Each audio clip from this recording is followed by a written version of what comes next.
بنی ہاشم کے سارے بزرگ و جوان جمع ہیں اور بات یہ ہو رہی ہے کہ آج پہلی مرتبہ ہمارے خاندان کی تاریخ میں اس طرح سے ہمیں خالی ہاتھ پلٹایا گیا۔ جوان جوش میں ہیں، بزرگ غصے میں ہیں، مگر ابو طالب جو غالباً حقائق کو جانتے ہیں وہ خاموش ہیں، سر جھکا ہوا ہے۔ ورقہ ابن نوفل داخل ہوئے، دیکھا کہ اس وقت محفل کا انداز کچھ اور ہے، لیکن تورات و زبور کے عالم ہیں اور مکے کے انتہائی پڑھے لکھے انسان ہیں۔ چنانچہ بڑی حکمت عملی کے ساتھ ابو طالب سے جا کے گفتگو کی۔ معلوم تھا کہ جناب حمزہ سے گفتگو کرنے کا فائدہ نہیں، جناب عباس سے گفتگو کرنے کا فائدہ نہیں، یہ سب اس وقت جوش و جذبات میں ہیں۔ لیکن ابو طالب کے پاس گئے، ان سے جا کر بات کی اور اپنے بھائی کی جانب سے معذرت کی۔ جناب خدیجہ کی پریشانی ان کو بتائی، اپنے خاندان کی بدنامی کا تذکرہ کیا اور آخر میں اس مرحلے پہ لا کے بات کو ختم کیا کہ ابھی کسی کو پتہ ہی نہیں چلا ہے اور جو کچھ آپ کی توہین ہوئی ہے ہم معافی مانگتے ہیں اور اب آپ میرے ساتھ چلیے۔ حضرت ابو طالب کو راضی کیا۔ بس ابو طالب راضی ہو گئے تو اب حمزہ بھی نہیں بول سکتے، عباس بھی نہیں بول سکتے، سارا خاندان پیچھے پیچھے چل رہا ہے۔ عمرو ابن اسد نے بڑی عزت و احترام کے ساتھ استقبال کیا، معاملہ طے پا گیا، کہا کہ ہمیں یہ رشتہ قبول ہے اور اس کے بعد ایک تاریخ مقرر ہو گئی۔ یہ تاریخ کون سی تھی اس کے بارے میں کوئی مستند روایت نہیں ہے، بس اتنا پتہ چلا کہ بہت قریب کی تاریخ طے پا گئی کہ کم سے کم نکاح ابھی ہو جائے، اس لیے کہ عمرو ابن اسد نے ایک معذرت کی تھی کہ یہ خاندان کی ایسی عورت کی شادی ہے جو ملکۃ العرب کہلاتی ہے، ہمیں انتظام کرنے کے لیے وقت چاہیے، ہمیں اپنے پورے قبیلے کو بھی جمع کرنا ہے، ہماری عزت کا بھی معاملہ ہے۔ تو خاندان بنو ہاشم نے یہ تجویز رکھی کہ کم سے کم نکاح ابھی ہو جائے، رخصتی چاہے بعد میں ہو جائے۔ عمرو ابن اسد راضی ہو گئے اور آخر جو دن طے پایا تھا اس دن خاندان خدیجہ نے ایک چھوٹی سی تقریب کا اہتمام کیا تھا۔ سب لوگ تیار ہیں۔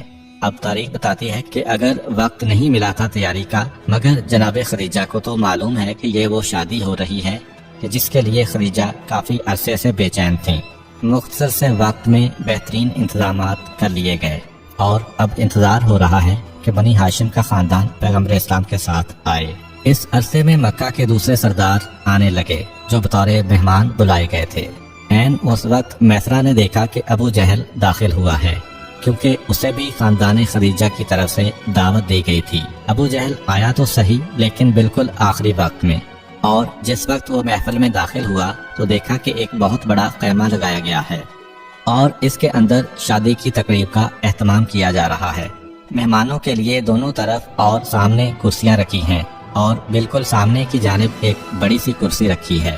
ابو جہل اپنے مقام کو جو اسے مکے میں حاصل ہے ذہن میں لاتا ہے اور سوچتا ہے کہ یہ کرسی میرے لیے ہے، اس لیے وہ آگے بڑھا اور اس بڑی کرسی پہ بیٹھنا چاہتا ہے کہ میسرہ نے یہ منظر دیکھا، ڈانٹ کے روک دیا کہ اے ابو جہل، اپنے مقام کو پہچان، یہ تیرا مقام نہیں ہے، تجھے عام مہمانوں کے ساتھ بیٹھنا پڑے گا۔ ابو جہل شرمندگی کی حالت میں واپس آیا، ابھی کرسی پر بیٹھا تھا کہ یکا یک شور ہو گیا کہ بارات آ گئی ہے، اور سب نے یہ منظر دیکھا کہ حضرت ابو طالب کے پہلو بہ پہلو پیغمبر اسلام اس شام سے تشریف لا رہے ہیں کہ حضرت عبد المطلب کا پیرہن بدن کے اوپر ہے، ہاتھ میں عقیق سرخ کی انگوٹھی ہے، حضرت ابراہیم کا عصا ہاتھ میں ہے، پاؤں میں حضرت الیاس کی نالین ہے، اور اس طرح تبرکات انبیاء سے سج دھج کر اللہ کے رسول اس شان سے داخل ہوئے کہ ابو طالب ساتھ میں ہیں، جناب حمزہ تلوار لے کے آگے ہیں اور جناب عباس حفاظت کے لیے پیچھے ہیں۔ سارے جوانان بنی ہاشم اور بزرگان خاندان پیغمبر اسلام کو لے کے آ رہے ہیں۔ پوری شان کے ساتھ یہ بارات محفل میں داخل ہوئی، سب کے سب مہمان استقبال کے لیے کھڑے ہو گئے۔ ابو جہل ابھی آ کر بیٹھا ہی تھا کہ اس نے دیکھا کہ سب لوگ کھڑے ہو رہے ہیں، مگر جو اس کے دل میں تکبر اور غرور ہے اور پیغمبر اسلام کے ساتھ سفر شام میں ابو جہل کو جو اختلاف اور حسد ہوا تھا اس کی وجہ سے وہ اپنی جگہ پر بیٹھا رہا۔ جناب حمزہ سے یہ منظر برداشت نہ ہو سکا اور ننگی تلوار کو ہاتھ میں لے کر آگے بڑھے۔ ابو جہل کے پنجے میں پنجہ ڈال کر اتنی طاقت سے دبایا کہ روایت میں ہے کہ ابو جہل کی انگلیوں سے خون جاری ہو گیا تھا، اور اس سے کہتے ہیں کہ یہ تو نے کیسی بے ادبی کی کہ میرا بھتیجا آ رہا ہے۔ سارے مکے کے سردار کھڑے ہو گئے اور تو اسی طرح بیٹھا رہا، تجھے کھڑا ہونا پڑے گا۔ تکلیف کی شدت سے تڑپ کر ابو جہل کھڑا ہوتا ہے حضرت ابو طالب نے یہ منظر دیکھا، آواز دی کہ حمزہ یہ شادی کا موقع ہے، مہمان آئے ہوئے ہیں، اس وقت کوئی اختلافی بات نہ کرنا۔ جناب حمزہ جو ابو جہل کو سزا دینا چاہتے تھے، مگر اپنے بھائی جو خاندان کے سردار بھی ہیں ان کی بات سن کے واپس آ گئے۔ پیغمبر اسلام کو لا کے اس کرسی پر بٹھایا گیا۔ ایک جانب حضرت ابو طالب بیٹھے ہیں، ایک جانب حضرت خدیجہ کے چچا عمرو ابن اسد بیٹھے ہیں، ان کے برابر میں ورقہ ابن نوفل بیٹھے ہیں۔ تھوڑی دیر کے بعد نکاح کی رسم کا آغاز ہو گیا۔ حضرت ابو طالب نے خطبہ نکاح پڑھا۔ اس خطبے میں پروردگار کی توحید کا ذکر ہے، انبیاء کی نبوتوں کا تذکرہ ہے، ابراہیم و اسماعیل کی فضیلت کا تذکرہ ہے، اور اس کے حوالے سے اپنے خاندان کی فضیلت بیان کرنے کے بعد پھر پیغمبر اسلام کا ذکر ہے کہ مکہ والو تمہیں پتا ہے کہ علم میں، فضل میں، شرافت میں، بلند ہمتی میں میرے بھتیجے جیسی مثال اس وقت پوری دنیا میں نہیں ہے۔ ہاں، جہاں تک مال کا سوال ہے تو یقیناً مال تو بہت کم ہے، لیکن تم اس بات کو بھی جانتے ہو کہ مال ایک ڈلتے ہوئے سائے اور اڑتے ہوئے پتے کی مانند ہے۔ مال کے ملنے سے نہ کسی کو فضیلت ملتی ہے اور نہ مال کے نہ ملنے سے کسی کی فضیلت کم ہوتی ہے۔ اور اس کے بعد اپنے خطبے کے اختتام میں اعلان کیا کہ میں اپنے بھتیجے کی جانب سے اس کا نکاح خدیجہ کے ساتھ کرتا ہوں، اور نکاح کے اس صیغے کے بعد آخری جملہ یہ کہا کہ میں خدا کی قسم کھا کر یہ کہتا ہوں کہ عنقریب میرے بھتیجے کو ایک بہت بڑی خوشخبری اور ایک بہت بڑی سعادت ملنے والی ہے۔ جناب ابو طالب کا کلام مکمل ہوا۔ اب اس کے بعد عمرو ابن اسد کے جو حضرت خدیجہ کے نمائندے ہیں انہیں جواب دینا ہے، لیکن ورقہ ابن نوفل نے بڑی تیزی کے ساتھ جواب دیا۔ پہلے اللہ کی تعریف بیان کی اور انبیاء کا تذکرہ کیا، پھر اپنے خطبے میں کہا کہ اے سردار قریش، کون ہے کہ جو آپ کے خاندان کی عظمت کو نہیں جانتا، اور ہمارے لیے بڑے فخر کا مقام ہے کہ آج ہم اپنے خاندان کے رشتے کو آپ سے جوڑ رہے ہیں، اور میں اپنی بھتیجی خدیجہ کا نکاح آپ کے بھتیجے سے کرتا ہوں۔ نکاح کا یہ جملہ ورقہ نے ختم کیا۔ اگرچہ یہ نکاح اعلان نبوت سے پہلے ہوا، مگر اس کے بارے میں پروردگار عالم کی یہی مرضی تھی کہ اس کا ایک ایک جز شریعت اسلامیہ کے مطابق ہو۔ چنانچہ ابو طالب کہتے ہیں کہ ورقہ، آپ نے جواب دیا، مگر ہماری خواہش ہے کہ خدیجہ کے چچا جو اس وقت خدیجہ کے نمائندے اور وکیل بھی ہیں وہ اس جملے کا جواب دیں۔ ایسا لگتا ہے کہ ورقہ ابن نوفل نے شاید اس لیے جلدی کی کہ وہ چاہتے تھے کہ اس سعادت میں میرا نام بھی لکھا جائے کہ اللہ کے آخری رسول کے نکاح میں میں نے بھی چند جملے ادا کیے ہیں، میں نے بھی حصہ لیا ہے، کیونکہ شرعاً تو سگے چچا کو جواب دینا چاہیے تھا۔ عمرو ابن اسد نے جواب دیا اور ہر طرف خوشی کی لہر دوڑ گئی کہ یہ نکاح ہو گیا۔ حضرت ابو طالب نے نکاح کے وقت ہی حق مہر حضرت خدیجہ کو ادا کر دیا۔ حق مہر مختلف روایتوں کے مطابق 20 اونٹ یا 12.5 اونس سونا یا 400 سونے کی اشرفیاں تھیں۔ اس کے بعد اسی دن ولیمے کا اہتمام کیا گیا، اور اس شان سے کہ ایک اونٹ حضرت ابو طالب نے اپنی طرف سے ذبح کیا، ایک اونٹ پیغمبر اسلام نے اپنے مال میں سے، اور بہت سارے اونٹ جناب خدیجہ نے اپنے مال میں سے ذبح کر کے دعوت ولیمہ کا اہتمام کیا۔ اس کے بعد جناب خدیجہ کے خاندان نے رخصتی کے لیے مہلت مانگی، اور نکاح ہونے کے بعد خاندان بنو ہاشم واپس اپنے گھر آ گیا۔ تاریخ بتاتی ہے کہ تقریباً 6 مہینے رخصتی کی تیاریاں ہوتی رہیں۔ جناب خدیجہ نے رخصتی کے لیے شایان شان اہتمام کیا تھا۔ مقررہ تاریخ پر خاندان بنو ہاشم پھر ایک مرتبہ خاندان خدیجہ کے محلے کی طرف آتا ہے۔ شان و شوکت جو روایتوں میں لکھی ہے، انسان جب اس کو دیکھتا ہے تو دنگ رہ جاتا ہے کہ جناب خدیجہ نے کیا انتظامات کیے تھے، کس طرح سے مشک کا چھڑکاؤ کیا گیا تھا، کس طریقے سے سونے اور چاندی کے زیورات کنیزوں تک کو پہنائے گئے تھے۔ تاریخ بتاتی ہے کہ شادی کی تقریب میں جتنی کنیزوں نے حصہ لیا، ان کے سر کے ایک ایک بال میں موتیوں کو پرویا گیا تھا۔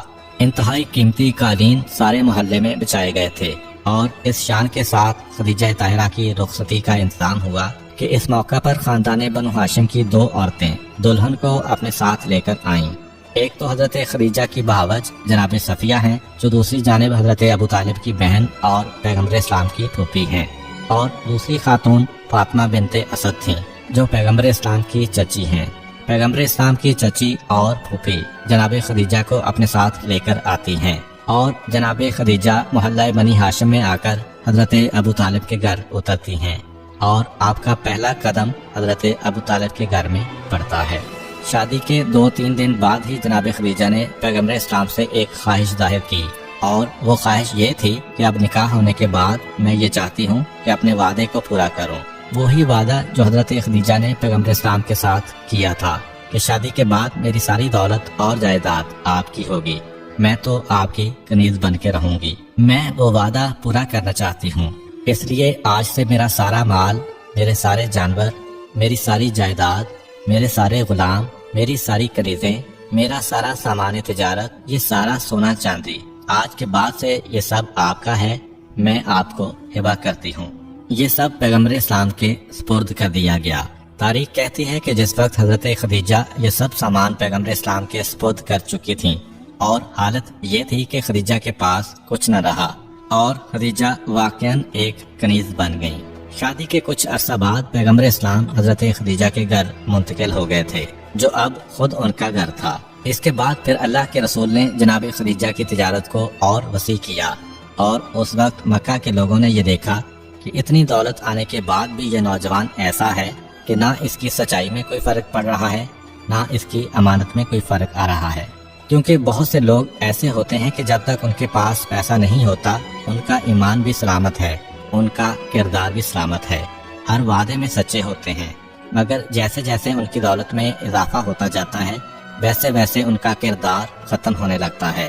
تاریخ کہتی ہے کہ جناب خدیجہ کی اتنی دولت جب پیغمبر اسلام کے ہاتھ میں آ گئی تو سارے مکے نے حیرت سے یہ منظر دیکھا کہ اب تو رسول دولت کے اعتبار سے مکے میں سب سے بڑے ہو گئے، لیکن ابھی تک نہ صداقت میں کوئی کمی ہے، نہ امانت میں کوئی کمی ہے، وہی انداز اور وہی طریقہ ہے۔ اب وہ مرحلہ آ گیا کہ جس وقت مکہ والوں نے یقین کے ساتھ کہا کہ آج سے پہلے بھی ہم انہیں صادق و امین کہتے تھے، لیکن اب تو ان کے صادق و امین ہونے میں کوئی شک ہی باقی نہ رہا۔ یہی وجہ ہے کہ اعلان نبوت کے بعد ہر طرح کی دشمنی کے باوجود بھی مکہ کے لوگ اپنی امانتیں پیغمبر اسلام کے پاس رکھوایا کرتے تھے۔ تاریخ بتاتی ہے کہ شادی کے بعد پیغمبر اسلام اور جناب خدیجہ نے پورے 25 سال گزارے ہیں ایک ساتھ، 15 سال اعلان نبوت سے پہلے اور 10 سال اعلان نبوت کے بعد۔ جناب خدیجہ سے پیغمبر اسلام کی 3 اولادیں ہوئیں، 2 بیٹے اور 1 بیٹی۔ ایک بیٹے کا نام قاسم تھا، جن کی ولادت بعثت سے قبل مکہ میں ہوئی، اور آپ 2 سال کی عمر میں وفات پا گئے، اور دوسرے بیٹے کا نام عبداللہ، جن کے 2 لقب طیب اور طاہر بھی ہیں، یہ بھی بچپن میں ہی وفات پا گئے تھے، اور بیٹی کا نام جناب فاطمہ الزہرا رضی اللہ تعالی عنہا ہے۔ 3 بیٹیاں ام کلثوم، رقیہ اور زینب رضی اللہ تعالی عنہما حضور صلی اللہ علیہ وآلہ وسلم کی پروردہ تھیں، جن کے بارے میں بعض مورخین کا خیال ہے کہ وہ حضرت خدیجہ کی بیٹیاں تھیں، اور کچھ کا خیال ہے کہ ان کی بہن حالہ کی بیٹیاں تھیں۔ ان کے باپ کا نام ابو الہند تھا۔ علامہ معتمد بدخشانی نے مرجع الانس میں لکھا ہے کہ یہ لڑکیاں زمانہ کفر میں حالہ اور ابو الہند میں باہمی چپکش کی وجہ سے جناب خدیجہ کے زیر کفالت اور زیر تربیت رہیں، اور حالہ کے انتقال کے بعد جناب خدیجہ کے ساتھ ہی رہنے لگیں اور ان کی بیٹیاں کہلائیں۔ اس کے بعد جناب خدیجہ کے توسط سے حضرت صلی اللہ علیہ وآلہ وسلم سے منسلک ہو کر اسی طرح رسول اللہ کی بیٹیاں کہلائیں، جس طرح جناب زید رضی اللہ تعالی عنہ محاورہ عرب کے مطابق آپ کے بیٹے کہلائے تھے۔ بہرحال یہ ایک علمی بحث ہے، اس کے بارے میں علماء ہی بہتر بتا سکتے ہیں۔ 25 سال کی عمر میں پیغمبر اسلام کی شادی ہوئی، 50 سال کی عمر تھی جب جناب خدیجہ کا انتقال ہوا، اور پیغمبر نے اپنے ہاتھوں سے جنت المعلیٰ کے قبرستان میں آپ کو دفن کیا۔ جناب خدیجہ کی عمر اس وقت 65 سال تھی۔ تاریخ بتاتی ہے کہ جتنا عرصہ جناب خدیجہ زندہ رہیں، پیغمبر اسلام نے کوئی دوسرا نکاح نہیں کیا تھا۔ آخر میں صرف اتنا کہوں گا کہ لاکھوں سلام ہو اس ام المومنین کی عظمت پر کہ جو اتنی دولت کی مالکہ تھیں کہ ملکۃ العرب کہلاتی تھیں، لیکن پیغمبر اسلام سے شادی کے بعد ساری دولت ان کے سپرد کر دی اور اسلام پر خرچ کر دی، اور خود ان کی کنیز کی طرح زندگی گزاری۔ حتیٰ کہ جب پیغمبر اسلام غار حرا میں عبادت کے لیے جایا کرتے تھے تو یہ بیوی مکہ کی سنگلاخ پہاڑیوں پر پیدل چل کر پیغمبر اسلام کے لیے کھانا لے کر جایا کرتی تھی۔